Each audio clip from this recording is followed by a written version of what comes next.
आराधना और मेनका की जंग, एक रोमांचक मोड़। अब आराधना की आराधना सफल होने वाली है, क्योंकि आने वाला समय बहुत रोमांचक होने जा रहा है।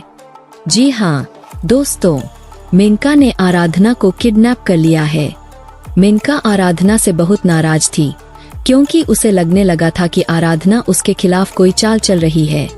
लेकिन असल में आराधना जो कुछ भी कर रही थी वह सिर्फ अच्छाई के लिए था। वह चाहती थी कि माधव को कोई परेशानी न हो। दूसरी ओर मेनका अपने स्वार्थी मकसद को पूरा करने में लगी थी। मेनका की साजिश और आराधना की मजबूती। मेनका का असली मकसद माधव की सारी प्रॉपर्टी अपने नाम करना था, लेकिन आराधना ऐसा कभी नहीं होने देगी। हालांकि मेनका ने आराधना को किडनैप कर लिया, फिर भी आराधना ने किसी तरह प्रशांत को छुड़ा दिया।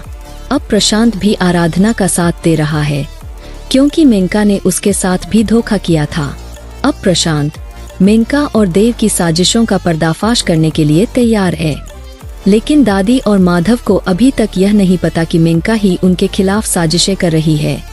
माधव तो अपनी बहन से बहुत लगाव रखता है, इसलिए वह इस बात पर यकीन ही नहीं करेगा कि मेनका उसके साथ धोखा कर रही है। आराधना के पास सबूत, मेनका की मुश्किलें बड़ी। आराधना के हाथ मेनका के खिलाफ सबूत लग चुके हैं। अब वह सोच रही है कि किसी भी हाल में मेनका का भंडाफोड़ करेगी। अब तक तो मेनका और देव ने आराधना को परेशान किया, लेकिन अब आराधना भी पूरी ताकत से जवाब देने के लिए तैयार है। मेनका ने माधव को फंसाने के लिए एक बाबा को बुलाया। बाबा ने ऐसा माहौल बनाया कि माधव को घर छोड़ने की सलाह दी, लेकिन यह सब मेनका की चाल थी। उसने एक और बाबा को बुलाया और वही बात दोहरवाई कि माधव को घर छोड़ना पड़ेगा। आने वाले एपिसोड में बड़ा खुलासा। अब माधव परेशान है, क्योंकि आराधना भी लापता है और बाबा भी उसे घर छोड़ने की बात कह रहे हैं। लेकिन क्या माधव सच जान पाएगा? क्या आराधना मेनका की साजिश का पर्दाफाश कर पाएगी? आने वाले एपिसोड में बहुत कुछ चौंकाने वाला होने वाला है। आप लोग कमेंट में जरूर बताएं कि आगे की कहानी में क्या होना चाहिए।